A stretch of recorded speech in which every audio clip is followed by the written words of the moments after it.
Aloha! Here we are for another Ascension Cast. Hi there. So today is an interesting episode. We didn't really have that much we want to talk about, except for that all the exciting things happening right now, and we're launching a lot, and there's a lot of big things. But like the thing I'm probably most busting about and excited about is I got my RV yesterday. It is so cool. It's got a full bedroom in the back, a full kitchen. I'm heading west. I'm going to put solar panels on it, get a back rack for my motorcycle, and ride off into the sunset. So, that leading into our discussion today, we're going to be talking about the exciting stuff we have coming up. Would you like to share, contribute, add? You're on a roll. I mean, where do you want me to start? Okay, so what are some of the things that you see coming down the pipe? So I know some of the things we're working on. We've got several classes that are coming, right? You've been talking about those for a couple weeks now. Um, I've got a bunch of subliminals that are coming. Um, Brian, you're looking at setting up events. Brian? Yeah. Okay. Okay, sorry, I had to fix my Uh, camera. It is it's okay. falling over again. I am sorry that having technical issues here today. Um, there we go. Have to get all fancy and It's okay. so the biggest thing is yes, my new home consumes fuel at a staggering rate, so it's time to stop. It's actually something we learned in our Masters of NLP. And okay, here you talk about the topic about it's better done than perfect. So that Better is done a than concept perfect. we learned in the Masters of NLP with Wild Success, and Calvin always told us it's better done than perfect. How It's many actually people not the wait perfect. Go ahead. how many people wait until everything is just perfect to go to Hawaii? Like, oh, I have to have enough money and I have to have enough time off and I have to have this and that. And then, oh, I'm going to do that for this. Oh, I just got to wait a couple years. My career is really booming. I just have to, I'm going to wait till retirement. Oh, it's not quite the right time. The grandbaby came along or this and that. Then it just never happens. So now is the best time to do things. So I'm going to fix the camera because it's falling again. Take it over from here for a minute. About better done than perfect. Is that what Yeah. I'm talking about? Okay. So yeah, that's not the first time that I've heard that mentioned. That's something that a lot of my previous mentors have talked about, and really, it just comes down to, I mean, you can't wait until everything's perfect to do anything in life. So if you think about it, then no one would ever have kids because it's never the perfect time to have kids.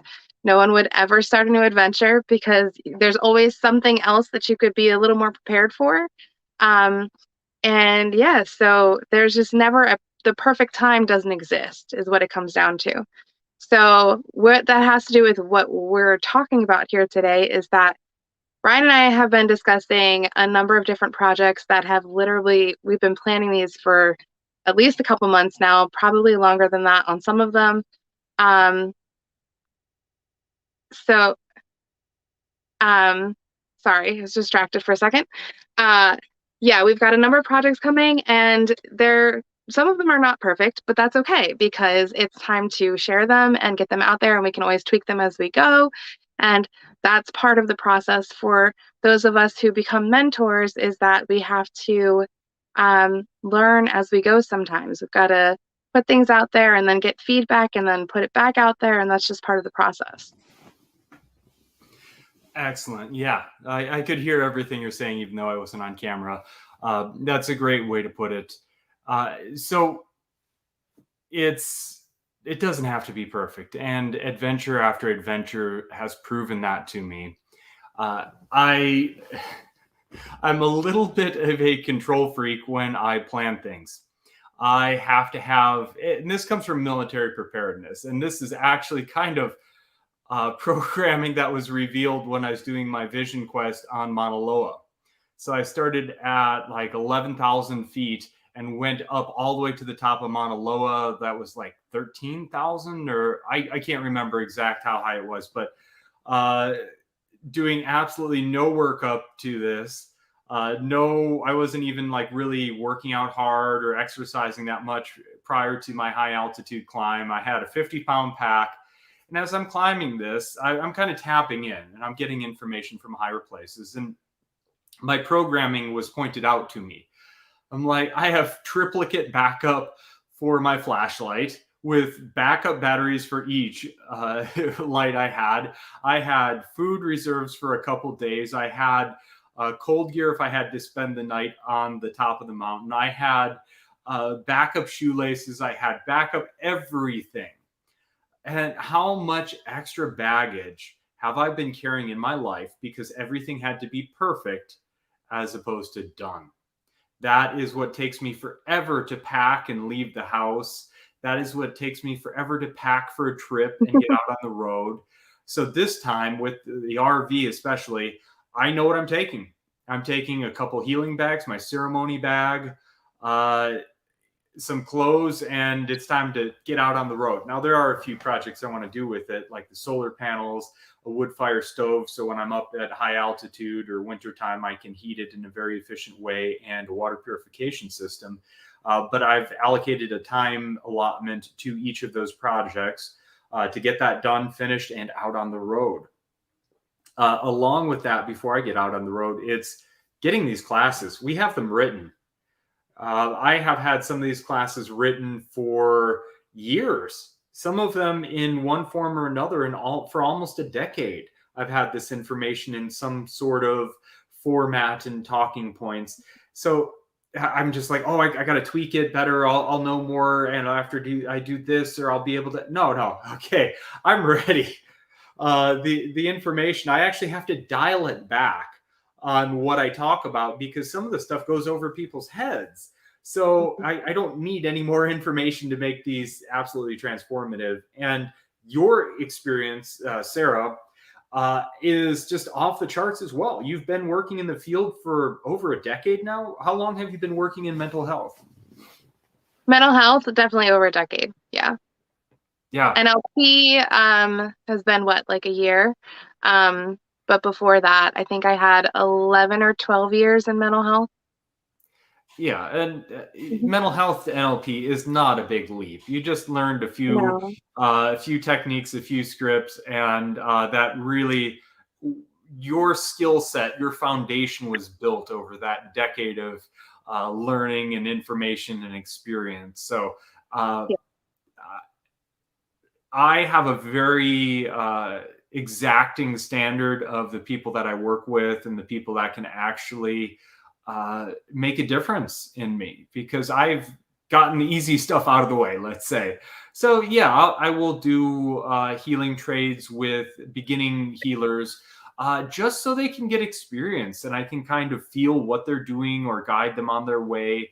And I can feel what they're doing. So I can kind of be their eyes and let them know their technique as I'm teaching them. However, if I need real work done, it's hard to find a level of healer that can take me to the place I need to go. You can do that, Sarah. I remember the first exercise we did, it was an emotional release technique in Wild Success. And, I'm thinking, oh, okay, classroom exercise. Yeah, wave hands. And, okay, I'll nod and smile. Yep, okay, let's go in and release the anger. And here I am going, oh man. It just, it went right to a past life, right to Rome. And yeah, it was pretty rough. It was rough. But got through the anger, got through the sadness, and I could step into my power a whole lot more. I could show up being a lot more potent without the fear of losing control. The people go, you're angry? I would have never guessed. I am good at maintaining composure, regardless of I was driving with my friend Hank, and we had a trailer that was hooked up. The wheelbase was too short on this trailer for the amount of weight we had in it. So we got on the highway, and it just started wagging. It actually ejected the refrigerators out the back in the middle of a 4-lane highway. And the vehicle starts rocking. And, I'm like, oh, it's going to flip. It's going to flip. So I'm just like, okay, apply brakes to start to ditch speed. And I'm trying to correct, it to stop the wobble a little bit. And Hank, it's like, you weren't freaking out at all. And, I had this straight face composure. But that's what we're taught to do in the Marine Corps. And, actually, I've always been kind of reserved as a child, but nothing could ruffle my feathers. And that's what the Marine Corps taught us to do. So going in and actually having that session, I could release the anger and step in my full potency without worrying about losing control, because I had, my anger was up here. So if someone punched me in the face, literally happened multiple times, someone would punch me in my face, barely a blip on my radar. But if this was to break, I was afraid. I didn't, and also the programming that the Marine Corps and other projects put into me, I didn't know what would happen if I was activated in some way. So now working with Sarah and deprogramming and releasing the anger and other rough emotions, I can step into my potency without losing my cool. I can, even if I wanted to, shout and get very potent without worrying that I'm going to lose control. I'm now in control of my anger. So thank you, Sarah, for that and your amazing work. What we learned in NLP was very, very powerful. So anyone that wants to book a session with either of us, I believe I put the links up in the description, or I'll put them up in the comments. So these are our links to book sessions. I am getting my Book Me Now.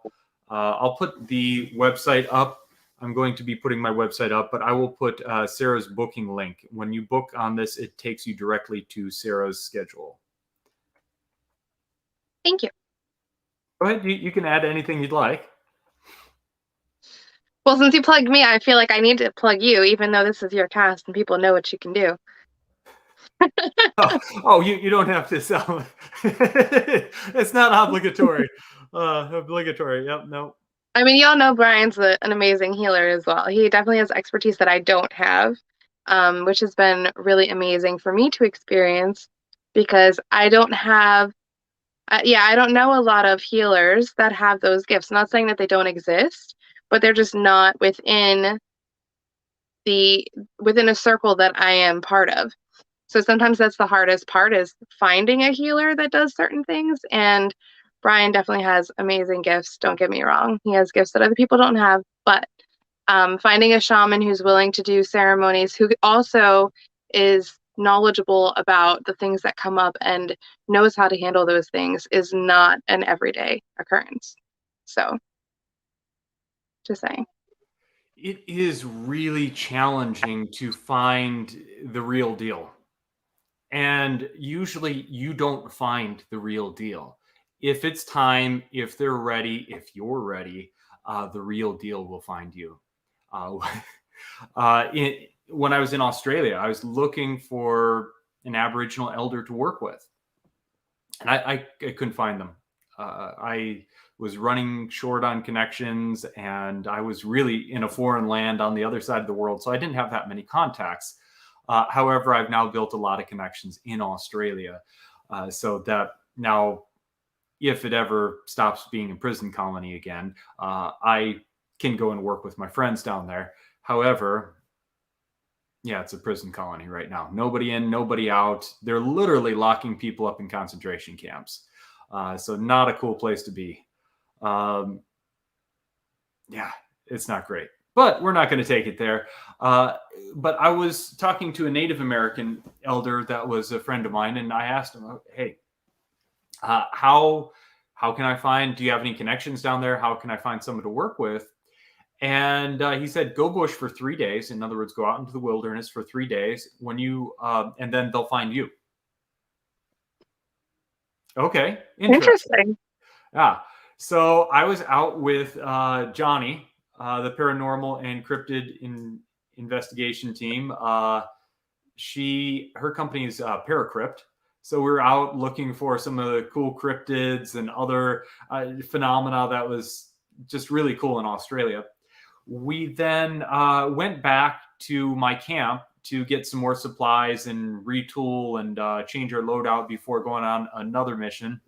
And we stopped at the Monday market. I'm like, oh, this place is cool. You'll like it. We're driving right past it. I'm like, yeah, we should just stop. They had everything from like farmers market to handmade crafts to artwork, music, healing. Yamundi is such a cool place. It's on the Sunshine Coast, up on the sunny, kind of by Doonan. So right by Noosa. Not that most anybody, Google will tell you where it's at. But a beautiful place, cool place. We went there, and there's a guy that was teaching how to play the didgeridoo. And I'm like, oh, cool. Okay, so I was working with him. All of a sudden, behind me, this hand got put on my shoulder, and I hear this, how's it going, brother? And it was Runga, my Aboriginal friend. Just an amazing man. When you're around him, you just feel his golden heart. He just radiates love. He's so wise, too.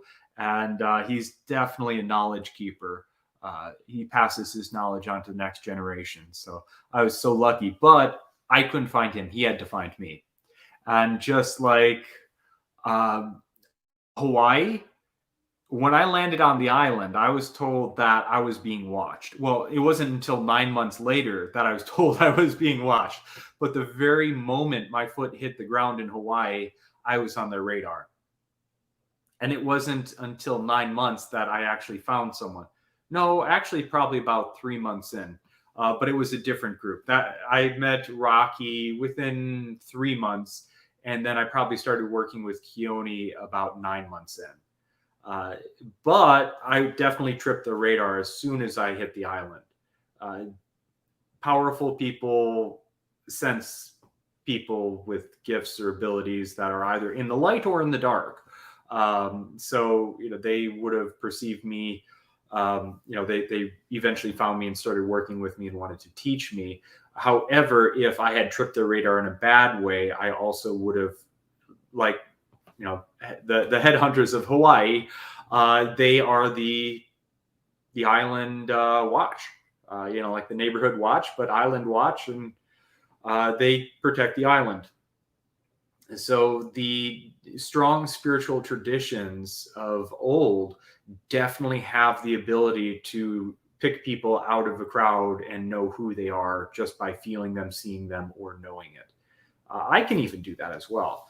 When I'm putting events on, or I'm talking to people, or at some sort of just out in public, I perceive the people as glowing, being very vivid, or I can feel their energy as I walk past them. And it really has nothing to do with the physical beauty either. It's this radiant energy that they have. I can do that with pictures too.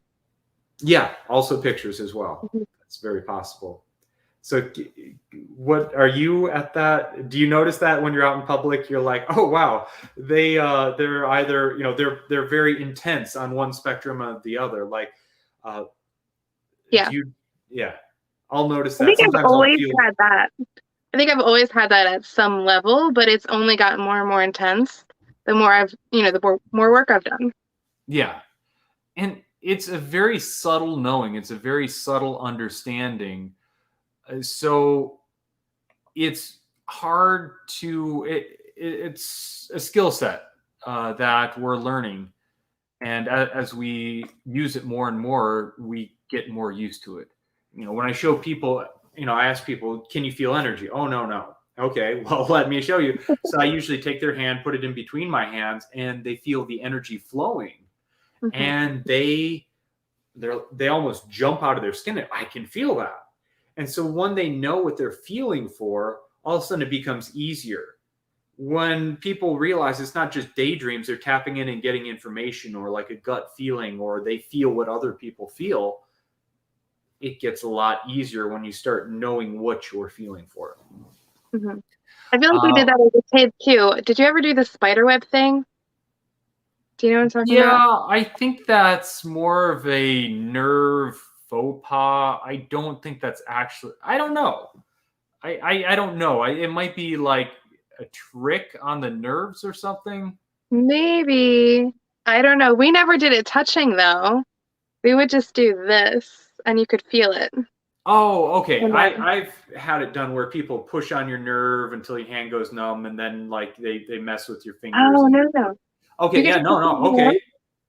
and see, I'm not quite touching, and then just do a spiral kind of, and then like work your way in, and then pull, like you're pulling the center of a spider web and just pull it out, and you can feel it in your hand. Oh, yeah, that's energy right there. Wow. Okay, that's a different version of the game. We didn't have that. So we got some hellos here. So thanks for watching, everybody. Thanks Hi, for everybody. tuning in.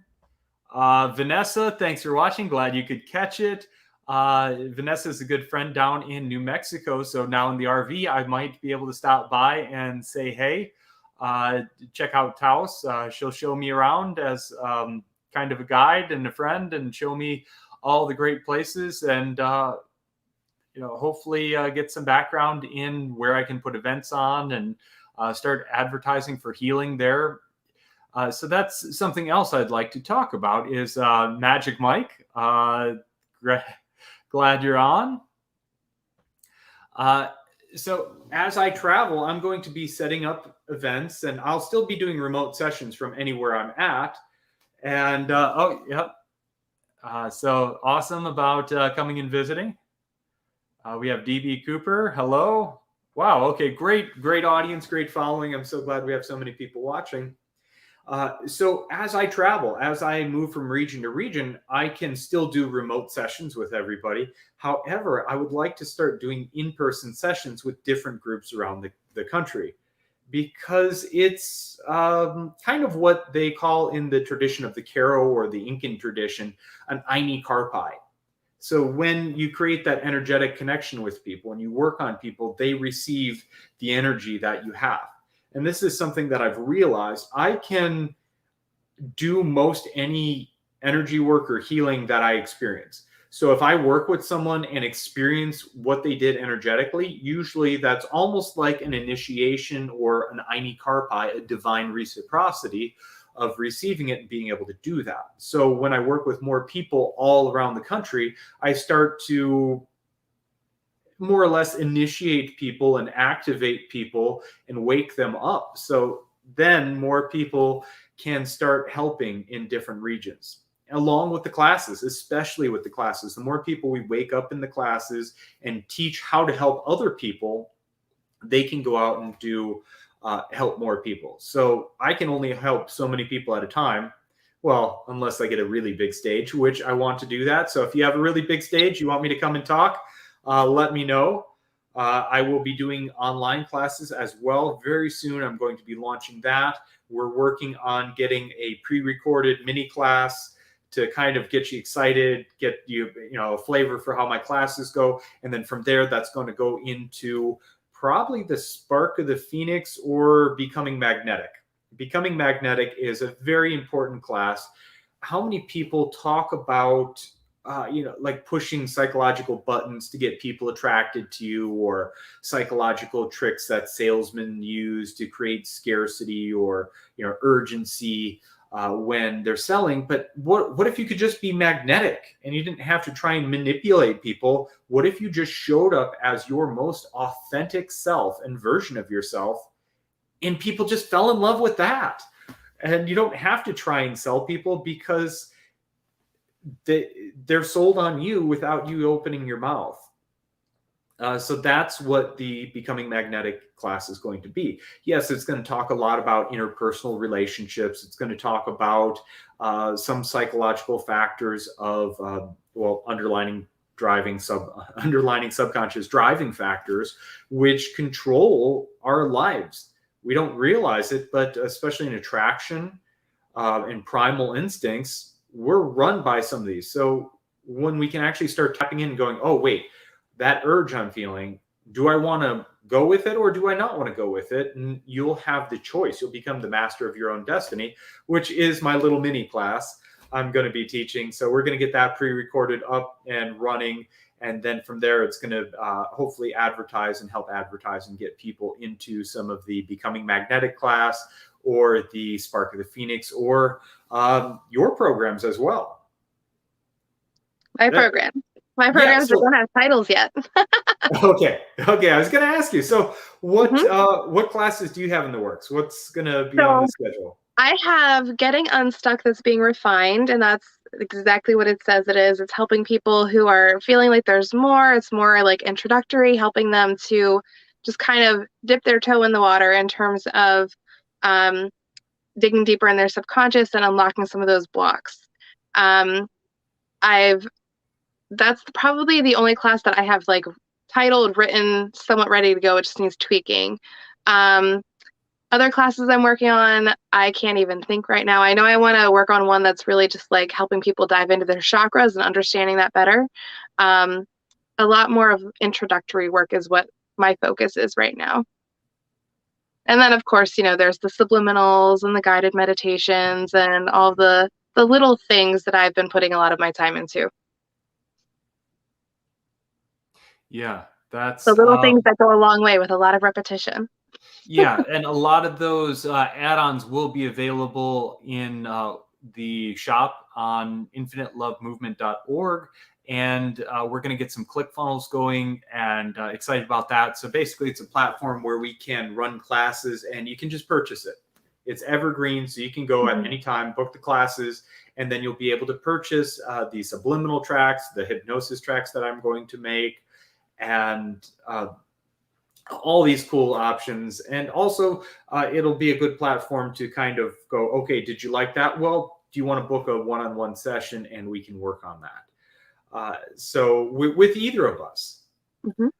So that's what we're working on. I was looking for a link to throw up, but I cannot remember what I was going to throw up. Oh, well. The link for that. I can't remember. I was going to share something, but I completely forgot. It's okay. Was it the infinitelovemovement.org that you were thinking? I already typed that in the comments. So anybody that wants can go there. I put your booking link. I put my booking link. On the other thing that's really exciting, I am getting my photography up online. So if you want to check out some of the coolest places I've been and feel the energy of them, I am sharing my photography with the world now. I have my Etsy shop set up, and then I'm going to also post them on my website for sale. If you're watching this and want to buy them, probably the website would be the best because Etsy doesn't take their big cut out of it.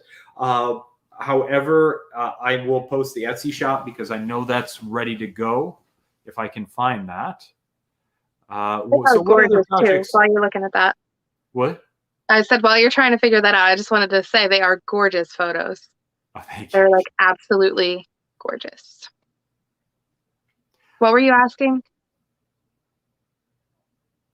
So what other projects do you have going on? That's pretty much what I've got going on right now.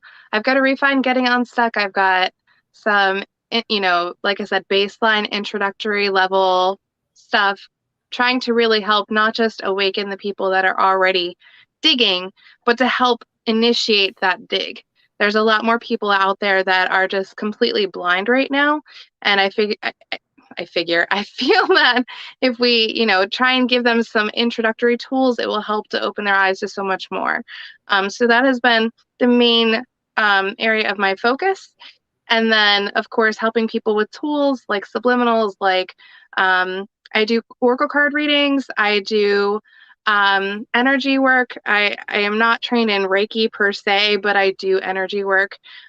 Brian can attest to that. Oh, you're way beyond Reiki. Like, Yeah, okay, you haven't had your Reiki, but intuitively, what you do is absolutely powerful. There's times it's really nice if you're a healer. It's really nice to have a healing buddy, because sometimes when you get knocked down, it's hard to get back up on your own.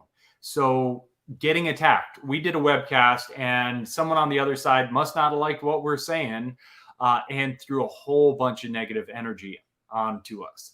And sometimes it just knocks your motivation out to even do anything and to remove it or heal yourself. So it's good to have. It becomes a distraction.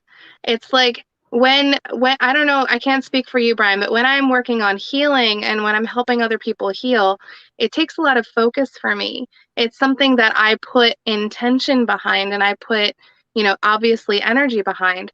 So when I have that kind of a distraction that's like pulling me out of that state that I need to be in order to be healing, then it's hard to do it for myself. Yes, very, very true.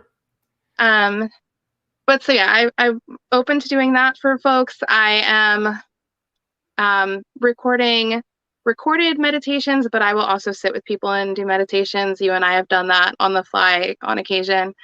Um, Trying to think. I think that's everything. I'm working on a completely different podcast. A friend of mine who's also very awake, she and I have a very interesting dynamic, and definitely it's more feminine. Here you get me and Brian, and you've got the feminine and masculine. We do a really well balanced thing. But with Stacy and I, it's definitely more feminine. So it's more of the female perspective, which is, not wrong. Just like the masculine is not wrong. It's just a different kind of a feel for things that we discuss and the way in which we discuss it. So that's something that's also coming as well. Very exciting. So I feel like this year is going to be the time where we put the rubber meets the road. In my case, literally, I'm going to be out on the road heading west, and we're going to get so much done. Right now, we are laying the foundation to achieve great things. We're setting up the classes, we're setting up the websites. So much help. Just really great things are happening. We're making allies and friends. Hopefully, friends from all around the world will be joining our organization in one way or another to come together and teach, to help. If anybody has any talents in marketing, we could really use some assistance in marketing, or eventually we'll be looking for people to help us market the classes. So maybe like affiliate marketing. So if anybody wants, we'll set you up with a percentage of everything you sell. So anybody watching, if you are looking for some work, looking for some extra cash, let us know. And event coordinators or managers, because my goal is to just get out on the road and do what I love, teach people, help them change their life. I don't like doing any of the admin stuff. I don't like being behind a computer. I don't mind being behind a camera, but trying to be like typing and doing the admin stuff, I'm just let me help people. writing copy. Yeah.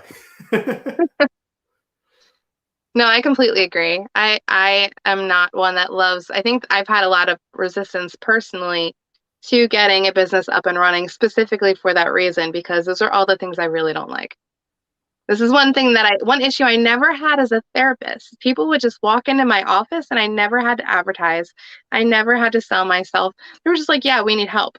But not for some reason, probably very deliberately here, especially when people need this kind of help, you kind of have to find them. Yeah.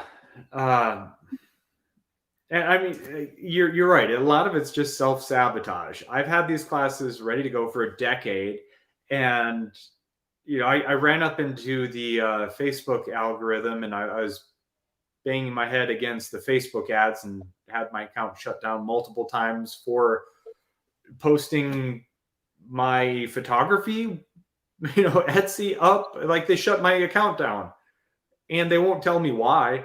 So I'm jumping over to Google ads or other ads and going to hit the ground running. So instead of I use that as an excuse that, oh, I can't get ads going, so I'm just going to sit here and pout while I don't have any business coming in. But now's the time to go, okay, well, what's another solution? Look for the opportunities, not the obstacles. And that's what I tell people all the time. But here I've been just sitting here kind of pouting. However, I've been doing a lot of introspection, healing to get me to the point where, okay, now I am ready to propel forward on my physical journey, heading out west, on my healing journey, and my journey of helping other people, teaching, and really stepping into my power. And this is one of my favorite things about coaching, is that it's not about being the expert. It's about helping other people and teaching them the things that you already know and the things that you practice every single day. So it's not like we know more than you just because we had training. No. We know more than other people just because we put it into practice all the time. And it's not something that's like you reach a certain point and then you're done. No, this is the kind of thing that you do regularly to keep yourself going. Like, it's just part of life. Constant self-improvement. Mm-hmm. I've run into some people that, past connections that would say, "Oh, you don't think you're broken?" And I'm like, "No, I know I'm broken. That's why I've been traveling the world trying to put myself back together." And it's a constant process. There's always a higher level that you can achieve, even if you achieve the rainbow body. Well, there's still higher levels than, like you might jump up to level 7, but you can go up to 12 and beyond that. So there's always levels of improvement. So especially if you're here wearing a meat suit, there's definitely higher levels you can climb to. Exactly. Otherwise, you wouldn't be here. Yeah. So it's a process. And it's something that we always have to work on.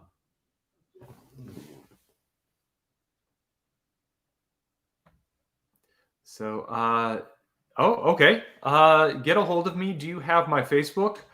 Brian Daniel Edwards is my Facebook. Feel free to message me on there or reach out on the website. I'd love to talk to you about business options, or if you have any suggestions. Thank you so much. And we're all broken in some way. That's I really don't like this analogy.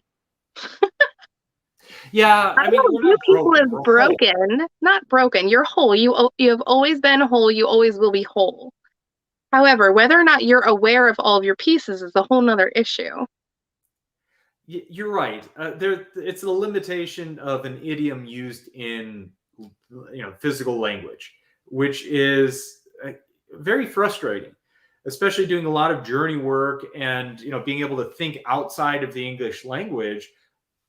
In seconds, I can think of a whole book that can be written, but it's taking that information and translating it down into English or a 3D language that's very challenging. And hopefully very, very soon, there's going to be a shift where we won't have to use words, or the words we're using will be very minimal.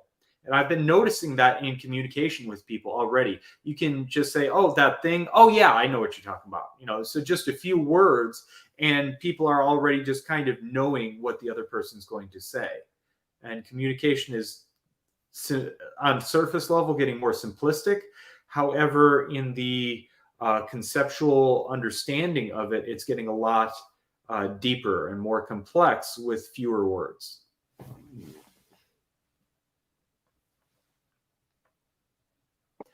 Sometimes our pieces need to be put back in place. I have lately become aware of certain powers that I'm learning to use responsibly.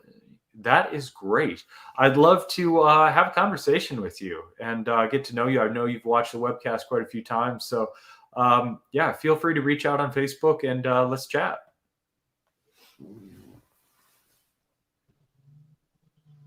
So, wow, we've been talking about a lot without really having a schedule about what we're going to talk about. I don't feel like that's uncommon for us. No. Hey, off camera, our conversations go in very similar ways. We might just end up doing a spontaneous healing session or Sarah will feel what I'm feeling, and hey, are you okay? I'm like, what are you feeling? And then she'll go, are you feeling this, that, or the other? Yep. Okay, I'll fix that. And it's instantaneous. So how often do you get an ache or pain and just chalk it up as a muscle cramp or something? This is something I've noticed a lot. I will get like a cramp in my back in a very specific region, and there's a person that's associated with that, and there's an energy dagger sticking in my back. And as soon as Sarah or someone else removes it, the pain is gone instantly. No time for the muscle to spasm, and until that dagger is removed, it can be hours, it can be days of pain, and it feels like muscle cramp. However, as soon as that dagger gets removed, the pain goes away instantly. Or sometimes Sarah will notice this chaotic energy around my head, and I will have trouble thinking. I will just kind of be in a fog. I'll have a headache until Sarah goes, yeah, that chaos around, and it's gone. So it's really that easy. I'll have people reach out and say, oh, I have a headache. Okay, let me take that off, and it goes away. So it really is that easy. So sometimes a lot of the conditions and pain we experience are not physical, they're energetic. So if that can get remedied, sometimes it goes away right away.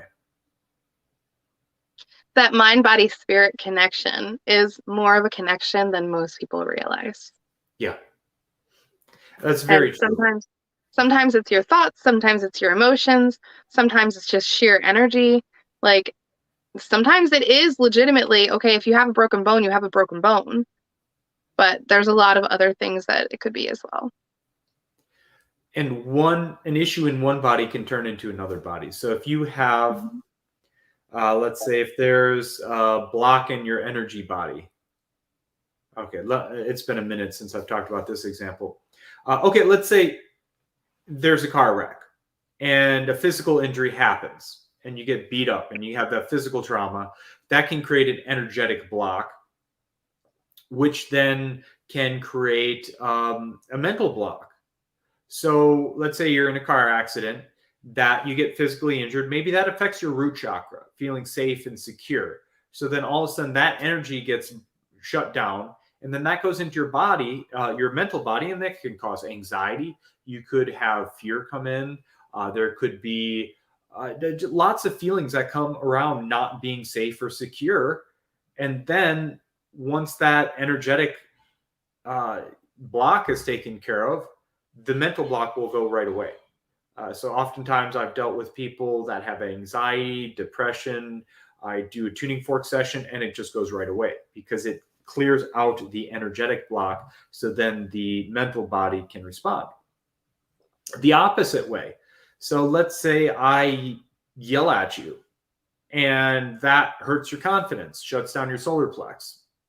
Well, that then will cause digestive issues into the physical. So the mental will go into the energetic, will then go into the physical. Or like a heartache. How many people get that, the mental, they get dumped or hurt and, like that mental, emotional turmoil going on. And then that will actually energetically shut down the heart, which will then cause physical chest pain.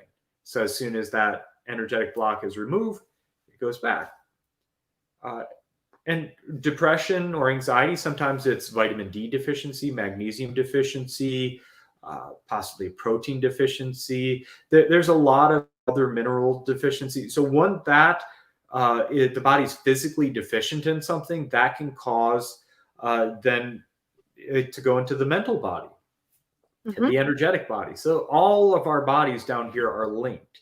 And then once we can connect to the higher bodies, so once we have each of these bodies, the physical body, the mental body, and the energetic body at a plateau, we can then reach up to the higher self, the higher, like what they call in the Peruvian tradition, the Hatun Uma, the higher soul. And then there's levels above that. But it's not just about meditating all day long if you're going to eat McDonald's and drink fluoride. It's not about eating this amazing diet if you're not going to take, kind of expand your mind and work on your emotions and work on your energy. So you can do yoga all day long, but if you're going to eat McDonald's, so it's all of the bodies are necessary to work on to achieve the pinnacle of being healthy. Absolutely. Any extra input there? The only thing I was going to add on was you were talking about how different things affect different bodies. I've always thought it was fascinating that even at like the most surface level, mainstream research that's being done, they're showing how when someone experiences a traumatic event, an emotionally traumatic event, it actually changes your DNA that you could pass down to your kids. That's very true. So a lot of cultures that have been oppressed, especially in the native groups, they have had, just a trail of tears, or even anybody that lived in America during the Great Depression, they have that lack memory stored in their DNA. Yep. So when we start messing with the DNA and cutting it and splicing it with some of the gene therapies out there, how much of our memory, how much of our power, how much of our past is being deleted out of our code? We don't know. Right. When will but we then know? on the flip side, when you start healing those things energetically and emotionally, you also heal the DNA. Yeah. Which is like just amazing, DNA is not immutable, and that junk DNA is not junk. They just haven't told us that they can read that DNA yet and that information. But in fact, they're theorizing, I believe that's the next storage of data using a double helix, like a DNA molecule to store data on. So what is possible is way beyond what the public thinks is possible. In genetic engineering, cloning, yes, they do clone humans. Yes, they do manipulate time. Yes, they do a whole lot of things. Yes, we have interstellar travel. Yes, we do have colonies on other worlds. So there's a lot going on behind the scenes. I actually just talked to someone that confirmed that the UFO from Roswell went to Wright Pat Air Force Base. And they had it all so after the Roswell crash, the vehicle came from there to Wright Pat to be studied. And I mean, that was pretty well known, but the fact that I got inside information confirming that is pretty cool. A lot of Native American cultures know about that. Well, I mean, pretty much any First Nation culture has had contact with off-world cultures and talks about them, usually as the Star People, Star Nations, Chescocuna in the Peruvian tradition, or the tradition of the Quero, and that's in Quechua. Chesca Star, Kunis people. So they all have that. And what is not really advertised, because they don't want them finding the door, is there's other civilizations that cohabit this planet with us, and they've been hidden for a very long time. So that's another aspect which most people don't even know about. And it could be even as simple as the Yowies or Bigfoot. Another civilization here of intelligent sentient beings that really are only seen every once in a while. Just because they aren't driving around in cars and don't wear clothes doesn't mean they aren't sentient, and doesn't mean they're not very spiritual and powerful.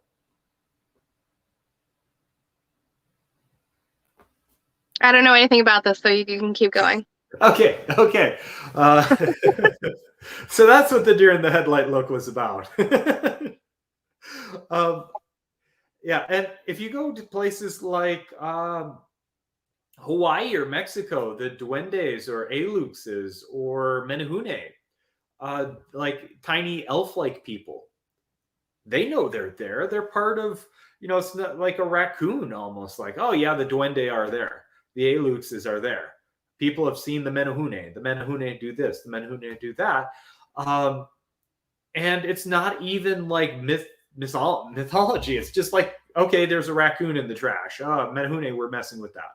And people in Mexico have caught duendes on duendes or Aluxes. They're called Aluxes in the Mayan tongue. But they have caught them on camera, on video. And in Mexico, it's just part of the way of life, especially like Dia de los Muertos, where they connect to the other side, where all of that's been bleached out of the American culture. That's, oh, you're crazy if you think any of that.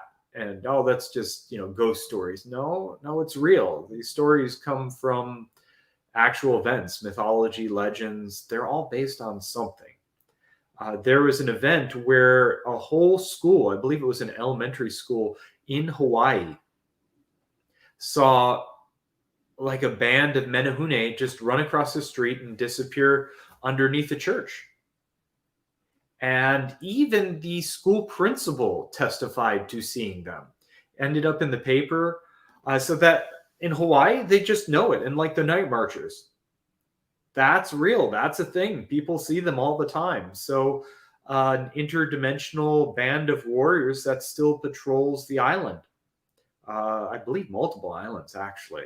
But they protect the Hawaiian Islands, and they're still there, and people see them. Even like infidels or non-believers, people that aren't really working in the spiritual realms, they will see them and go, what on earth was that? So sometimes in Hawaii, people show up with like zero belief in any of this and come out going, okay, there is something more. Did you sense something when we're on, I forget the name of the mountain in Pennsylvania. Did you Davis. sense? Well, Davis, yes, Mount Davis. What did you sense? I thought you sensed some little people by us. Little people. Did you say you felt fairies or some other presence? I don't remember. Maybe. Yeah, I saw a lot that day. There was a lot going on. There was. We stumbled into some areas that needed some really deep healing, and it was powerful sadness, and not so good things happened in some of the places. So we had to do some healing. We did a pipe ceremony and left an offering of tobacco for the spirits of the mountain. Very powerful experience. That was amazing. We need more adventures like that. It was a good adventure. Once I get out, cool too, Brian, it was really cool too that like when we finished doing what we were doing, like when we got there, the clouds rolled in. We couldn't see anything. Like it was so like dreary, and then the clouds just parted. Like, here's the view you've been looking for. Thank you so much for sending your healing. Like that was amazing. Yeah. The nature spirits will reach out and thank you. There's been multiple times that I felt this. I was at an old mound in actually Rocky River.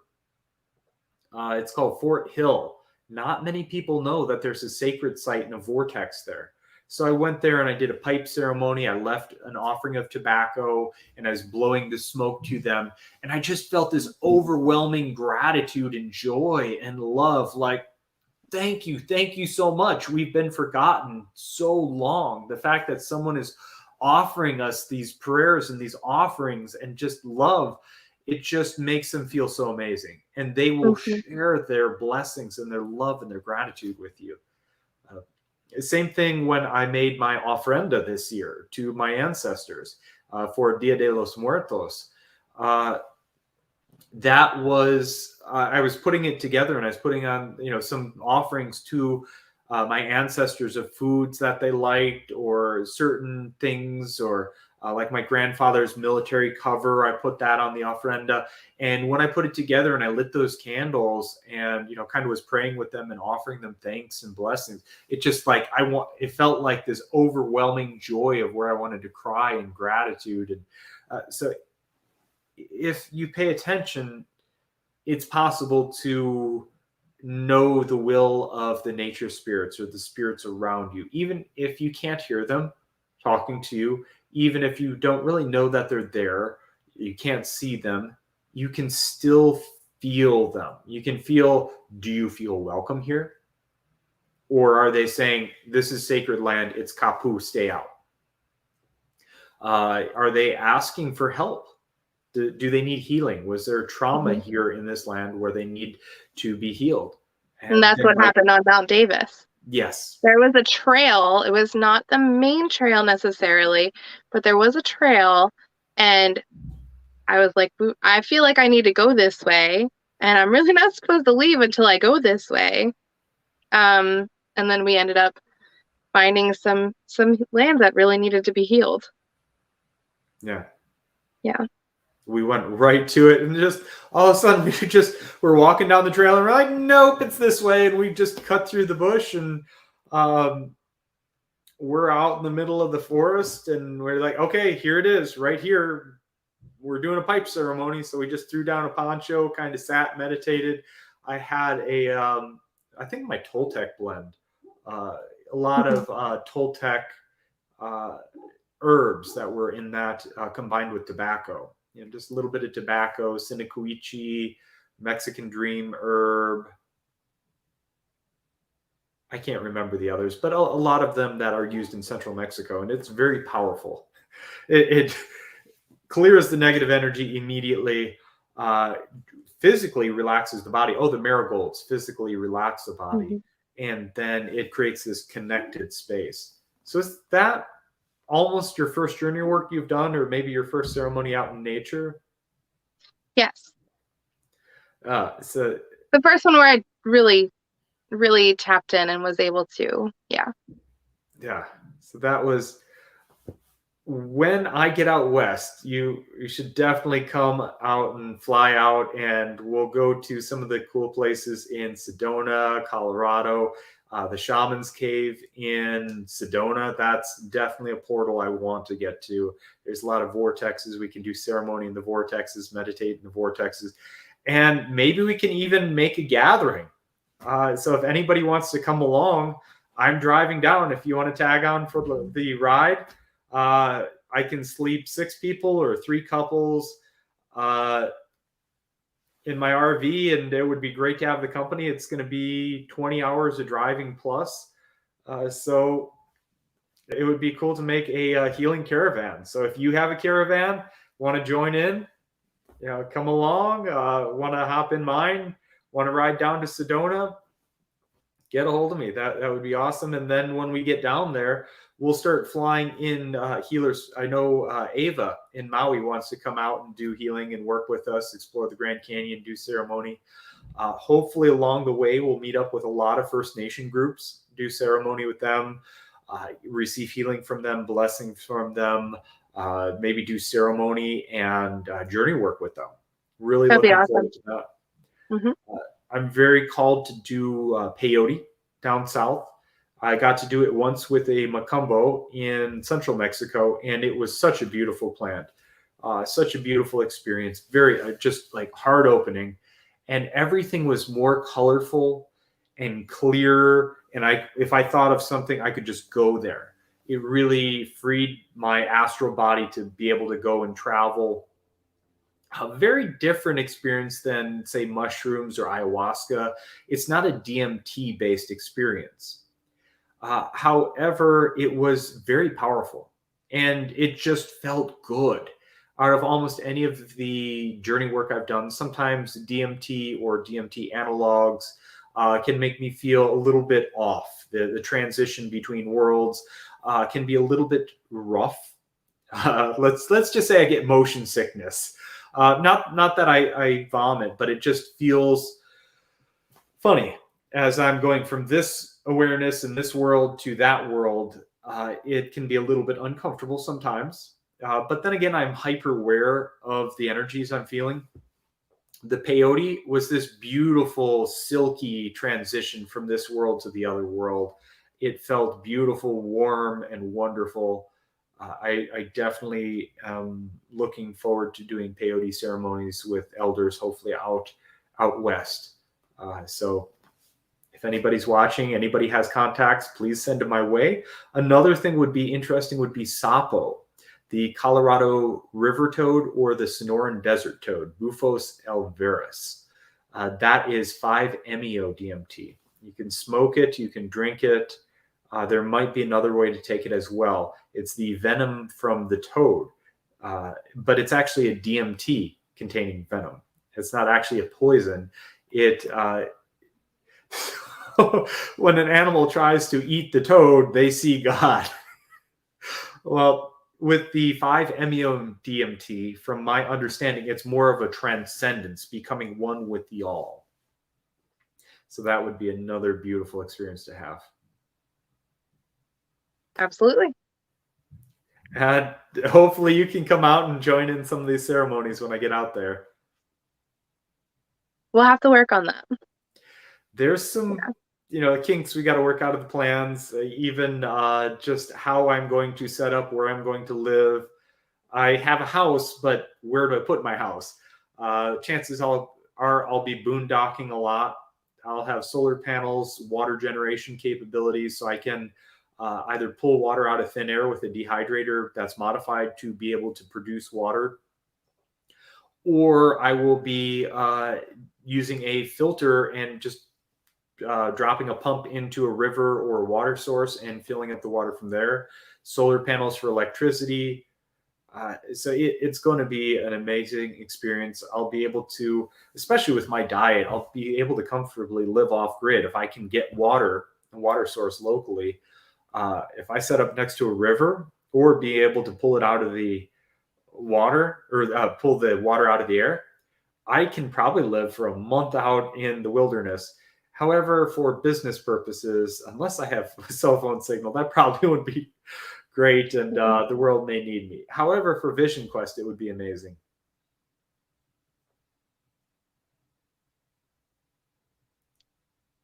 So when are you getting your van or your vehicle for your clan?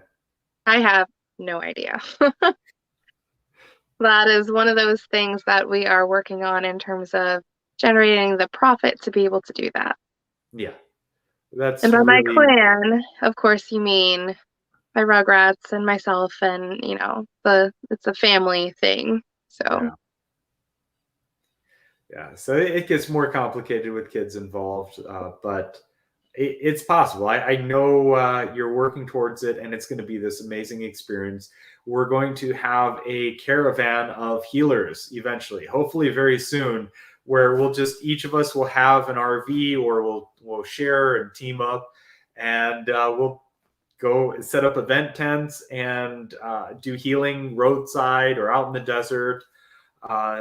Hopefully something that, I don't know, looks kind of like rainbow gatherings on some level, or just a roadside healing stand. I don't know. We'll see what it looks like. Then, of course, as we travel from region to region, we'll be doing healing sessions, and we'll be doing classes. So we'll be looking for venues to run events out of. So whether it's a healing center, whether it's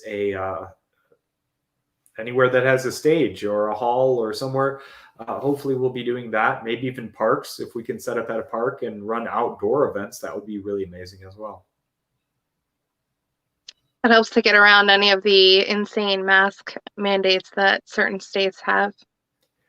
Yeah, well, we won't be doing events in those states right now. Until they get some sanity back and realize people get sick. People have always gotten sick. In the beginning, they told us, 2 weeks to flatten the curve. Everybody's getting it. Everybody's going to get it, but we're trying to flatten the curve. Okay, 2 weeks is over. Curve flattened. Let's move on with life. When you give up liberty for safety, you lose both. So we can't let our rights be eroded. Yeah, I don't know. I don't want to go down that rabbit hole right now. I could do a whole talk on that. I know. We'd be here a really long time. Yeah. Like, look at the prison colony of Australia. Literally a prison colony, literally people getting sent to concentration camps for no apparent reason. They have either tested positive or come into contact with someone that tested positive. Well, isn't that convenient that the government tracks all that? So if they don't like you and your social credit scores, they can come and round you up and tell you that you've been in contact with someone that has tested positive. So we are going to put you in a camp indefinitely. And there is no appeal process. There is no way to get out. Some people have escaped and they have done intensive manhunts to find these people. It is just Australian tradition. Watch the movie Rabbit Proof Fence or the movie Australia. That actually is a pretty cinematically awesome movie. The vistas are amazing. It shows, a very flavorful Australia. But that highlights the stolen generation, where up until the 70s, they're still doing it, but up until the 70s, the Australian government was going into Aboriginal homes and stealing the children and putting them into missions, reprogramming camps to teach them how to be white. This is still happening in Australia. And now they're using COVID to go in and steal Aboriginals and put them in these camps, quarantine camps. Well, they're rounding them up. This is no different than Hitler and the concentration camps of Germany. They are starving the Aboriginal people due to the 3 mile or 5K radius that the people can go in.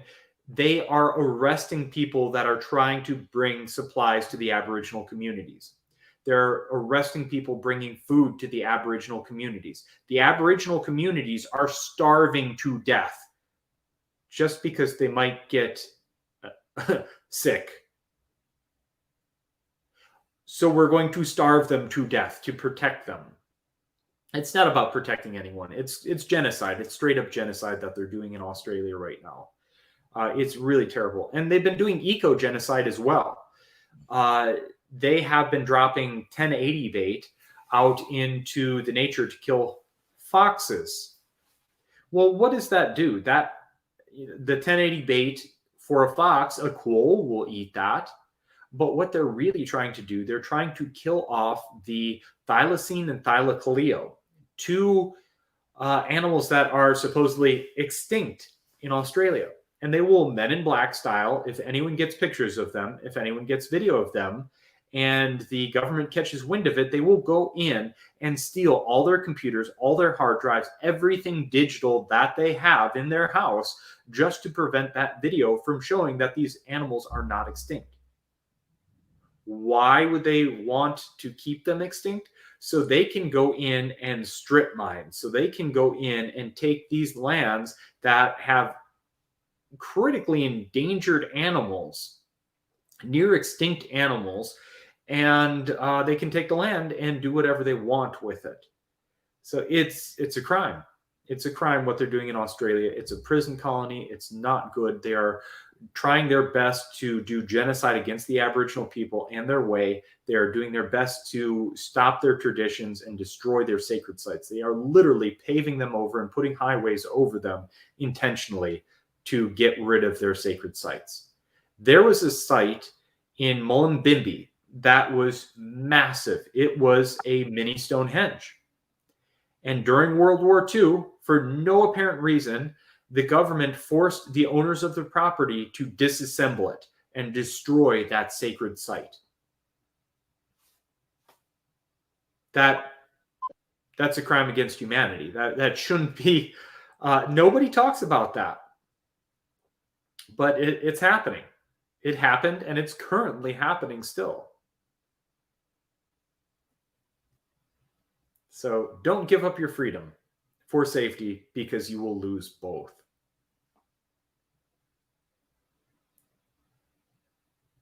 Any comments, questions? Deer in the headlight look? Not deer in the headlights. You know way more about Australia than I do. Yeah. And there's a firewall. People talk about the Great Firewall of China. There is the Great Barrier Firewall of Australia. We sharing videos back and forth on YouTube to Australia. Videos they send up here won't play in the United States. Videos we send them down there won't play in Australia. It is very much insulated. We never hear any of their news here in America. Whereas in Australia, they still, America's kind of in the headlines, good or bad. We make world news, and people ask me, like in Australia, they either love Americans or hate Americans. There's no real middle ground. What's that? I think that's pretty much everywhere. Yeah, pretty much everywhere. So when I was in Australia, they'd ask me, so are you Canadian, eh? I'm like, are you Canadian? Yeah, I'm a Canadian, eh? What's all that about? Sometimes it's, there's a lot of people that don't like America around the world. And I found it's just best to speak with a non-regional dialect and keep your head down sometimes, especially when going through an anti-American protest and riot in Mexico City. On my way to the American embassy, which they're all protesting, I had to knock on the shield while, hey, I'm American. Can I get to the embassy? I just got robbed at gunpoint and I need some help to get back into the United States and get my passport. So that was an interesting experience. And my friend and guide, she was not allowed anywhere near the embassy, was not allowed in the embassy because she's Mexican. And there is currently a riot out front that was against America. So it was, I walked through, it was heating up as I was kind of walking through the crowd of anti-American, riot where they're starting to burn shit and getting I'm like, okay, this is interesting. There's also protests and riots against the Mexican government for a lot of the policies that they're doing. The people don't have freedoms down there that's years ago, so I don't even know how bad it is right now. I still have some friends in Mexico. Haven't really gotten into politics or what's going on in their country right now, but pretty wild what's going on in the world all over. Although I've talked to some people, and there's more freedom in the Yucatan, especially in Tulum. It sounds like it's kind of life back to normal. In Ohio, we've totally tapped out of playing the game. I believe I had someone that went a year ago to Arizona. They totally tapped out of playing the game as well. Texas, Florida, never really participated in playing the game. And they're still alive. They're still kicking. They're still doing fine. So then there's Delaware and California. What's that? I said, and then there's Delaware and California.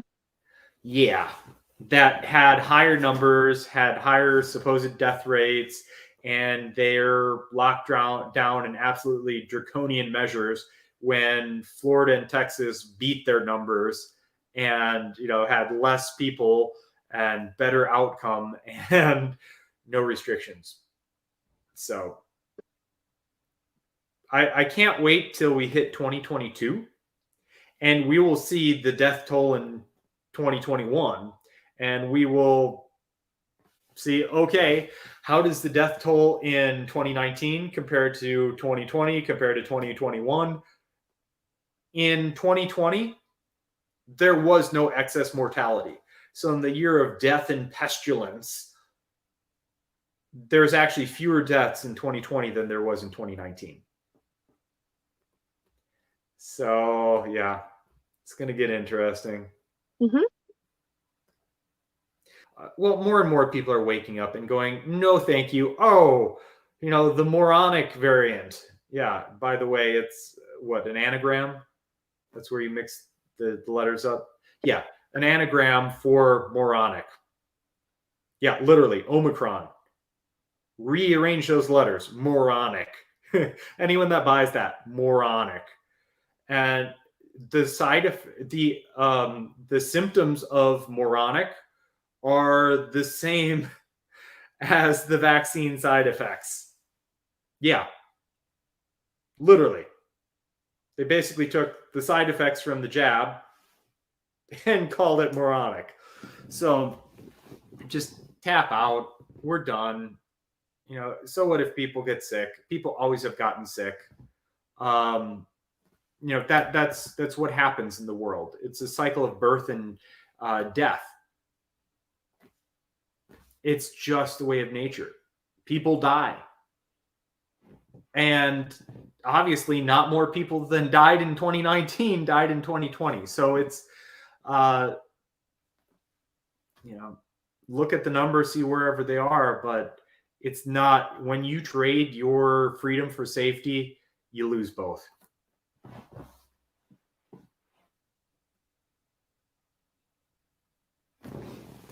Who did? Oh, okay. I forgot to pop this comment up. John Bryan's watching. He said, committing to and living in truth is required. We're talking, I forget what topic we're talking about that. He is in movies a lot.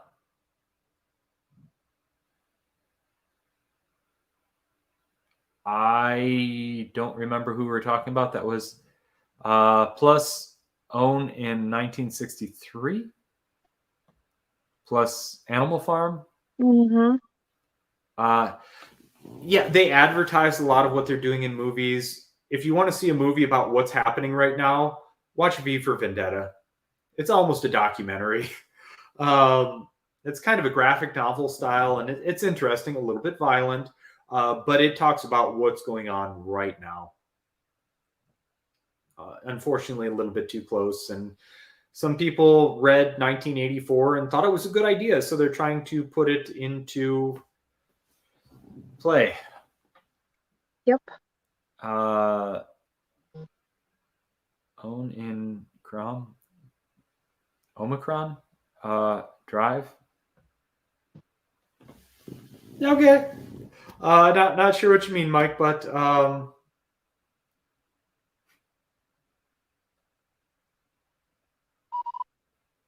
yeah, we always end up talking about topics that the system probably doesn't want us to talk about.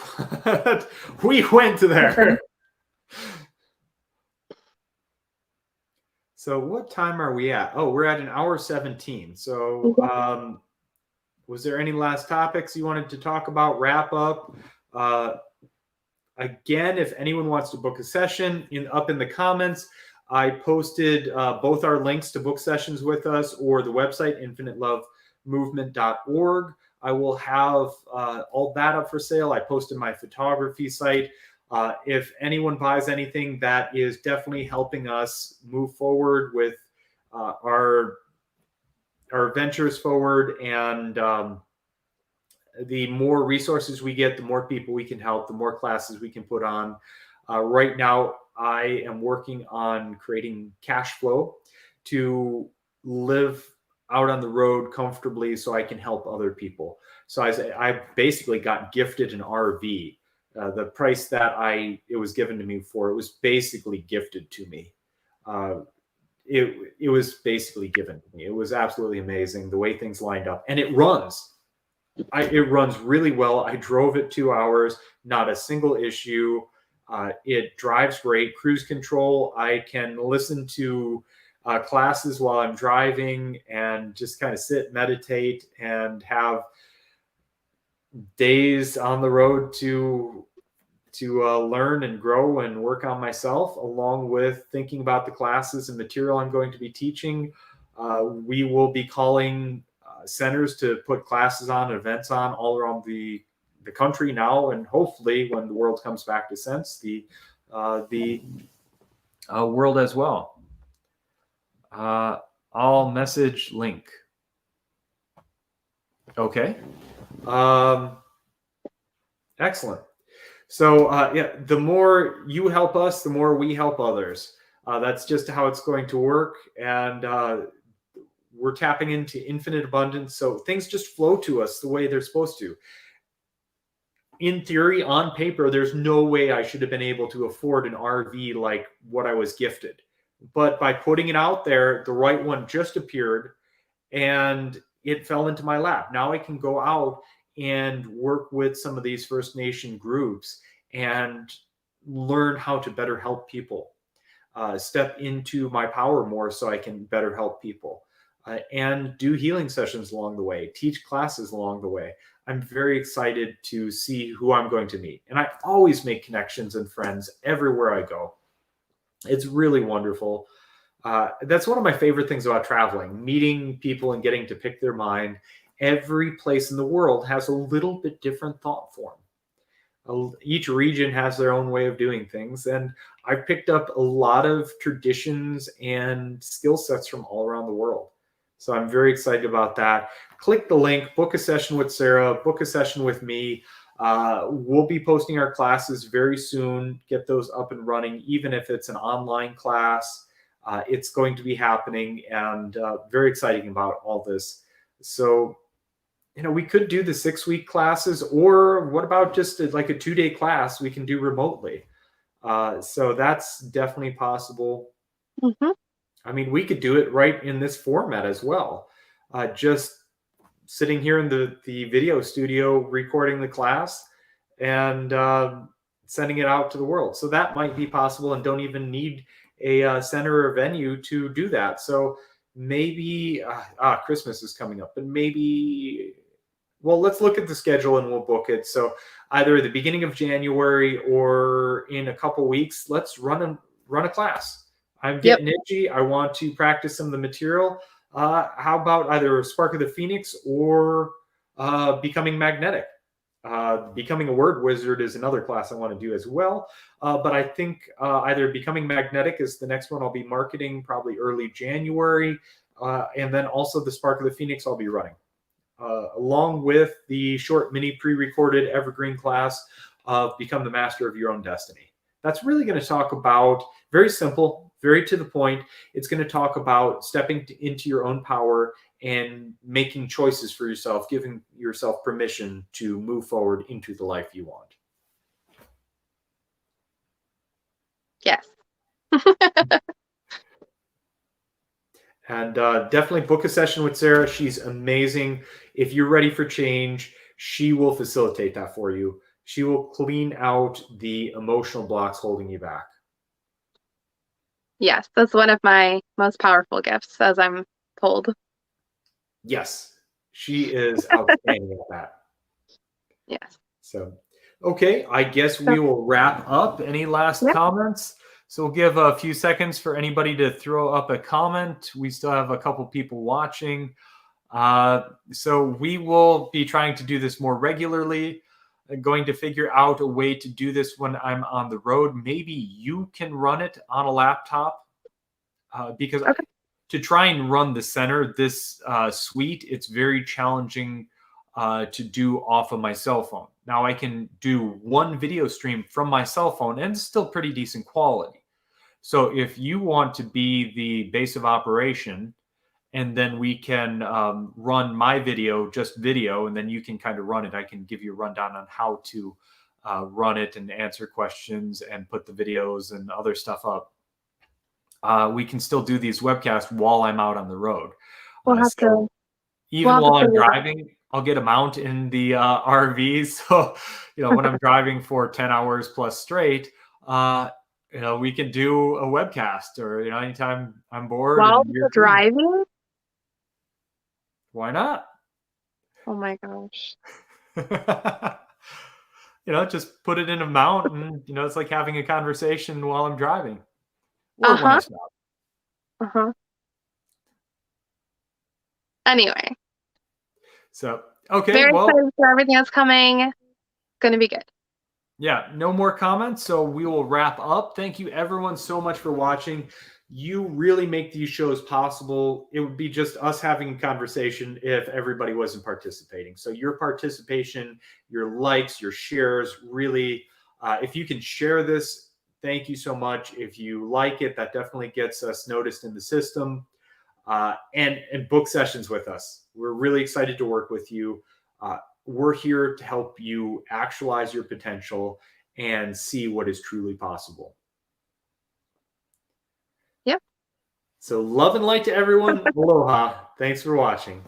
Bye.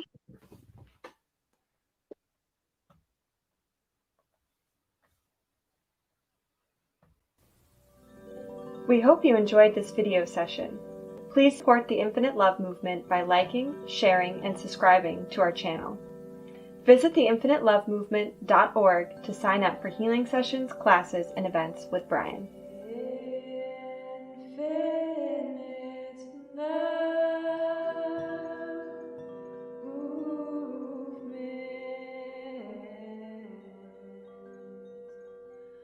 Find your healing.